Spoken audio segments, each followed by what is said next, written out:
Computational thinking adalah sebuah pendekatan dalam proses pembelajaran. Computational thinking memang memiliki peran penting dalam pengembangan aplikasi komputer, ya. Namun, computational thinking juga memecah masalah di semua disiplin ilmu. Jadi, fungsi dari computational thinking itu kita belajar memecahkan sebuah masalah.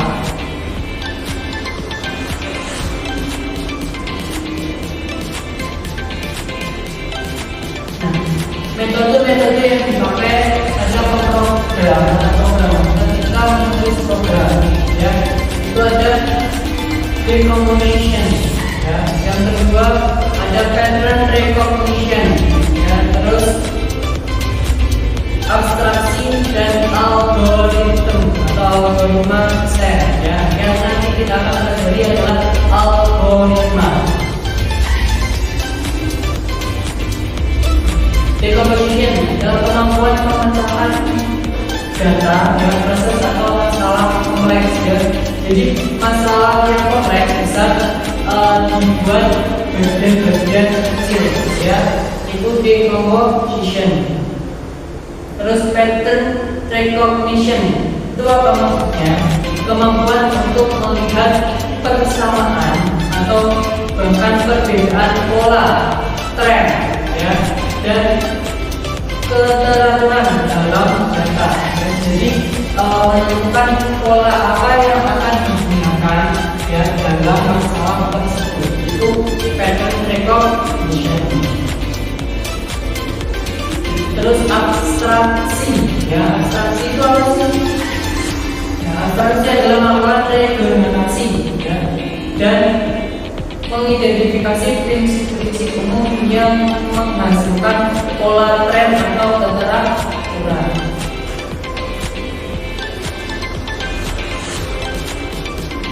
Nah, yang akan kita pelajari algoritma set, ya, mengembangkan petunjuk, ya, pemecahan masalah yang sama secara bertahap sehingga orang dapat menggunakan langkah-langkah informasi tersebut untuk menyelesaikan masalah, ya. Maksudnya bagaimana? Jadi algoritma itu pemecahan masalah dengan langkah-langkah secara sistematis, ya, langkah-langkah secara rutin agar orang lain kalau melihat langkah-langkah tersebut itu dapat menyelesaikan persoalan ini. Karakteristik berpikir komputasional, ya, itu ada kemampuan mengorganisasi dan menganalisa data, terus melakukan otomatisasi solusi, bagaimana cara berpikir algoritma, mampu membedakan pemecahan masalah menggunakan komputer atau perangkat lain, ya, mampu melakukan representasi data, ya, melalui abstraksi dengan suatu model atau simulasi, terus melakukan identifikasi, analisa atau implementasi sosial, ya, yang terakhir mampu melakukan representasi solusi. Nah, sekarang pengertian algoritma. Algoritma adalah urutan langkah logis penyelesaian masalah yang disusun secara sistematis dan logis.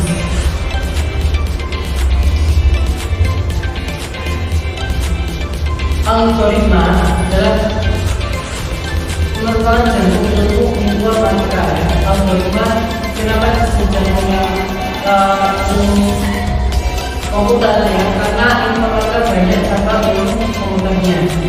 Terus mekanisme pelaksanaan algoritma oleh pemproses, yaitu belajar memprogram dan belajar bahasa pemrograman. Notasi-notasi yang digunakan itu ada tiga. Yang pertama adalah notasi urutan, ya, deskriptif, ya, sebuah kalimat-kalimat, ya. Terus yang kedua menggunakan diagram alir atau chart, ya. Terus yang ketiga adalah notasi atau menggunakan simbol, ya. Ada tiga notasi atau langkah dalam penggunaan algoritma.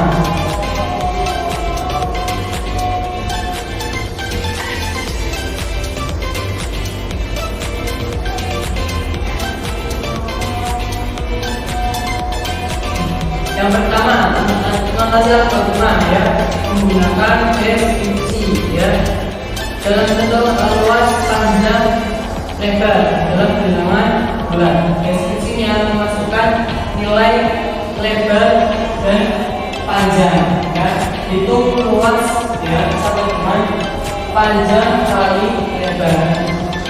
Terus tampilkan luas itu secara deskripsi. Yang kedua, menggunakan diagram alir atau flowchart ya. Ada beberapa simbol ya, ada simbol mulai, ada terminator, simbol input, output ya, prosesan ya, dan yang lainnya. Terus yang ketiga adalah notasi menggunakan input ya, dengan deklarasi notasi seperti string, terus integer dan yang lainnya. Itu notasi yang ketiga.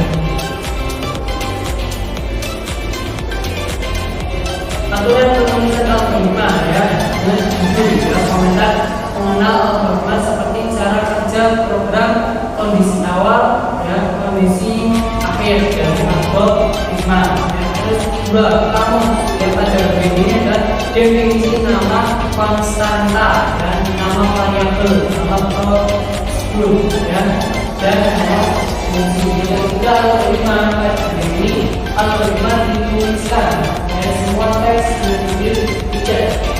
Di antara tanda kurung awal akan dianggap sebagai notasi. Nah, flowchart ya. Pada flowchart ini adalah bagan alur atau diagram yang menampilkan langkah-langkah dan keputusan untuk melakukan sebuah proses dari suatu program. Terus fungsinya apa proses itu? Proses menunjukkan gambaran jalannya sebuah program dan bisa itu proses yang lain. Bagian-bagian dari flowchart ya, ada flow ya, ini sebagai atau simbol yang digunakan. Terus ada context range ya, ada context reference ya, ada terminator ya, terus proses, decision ya, dan yang lainnya.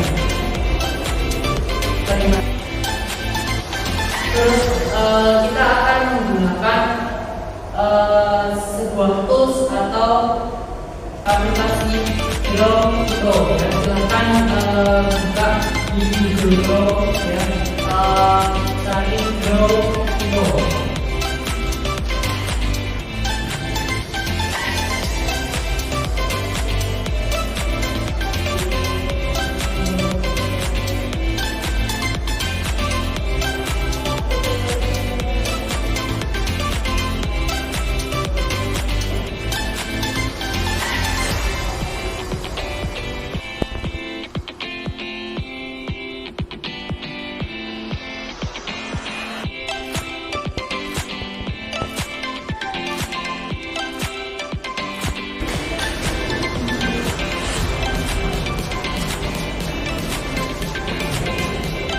Sudah dibuka diagramnya.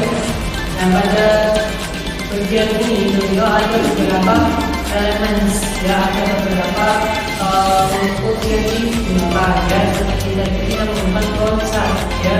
Nah, diagram akhir ya. Nah, di sini simbol-simbol sudah ada ya. Penggunaannya tinggal drag and drop ya, tarik dan tempel. Dan misal ini terminator, mungkin ini untuk memulai ya. Terus flow, nah flow ini ya.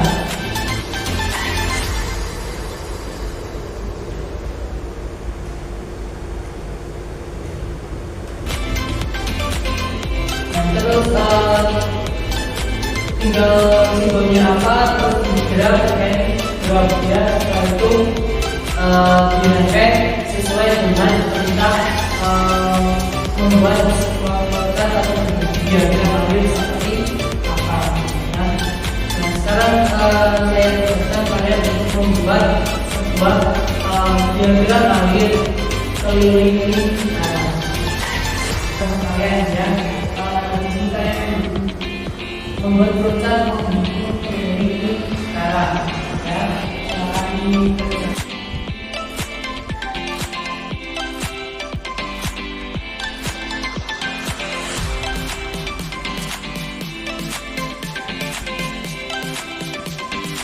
Bagaimana untuk pelajaran hari ini? Apa menggunakan ini untuk menyenangkan? Terus apakah penggunaan ini membantu penggunaan aplikasi atau ini membantu kalian? Ya mungkin nanti kita akan belajar lebih lanjut ya tentang algoritma. Dan mungkin cukup sekian untuk pelajaran pagi hari ini. Terima kasih.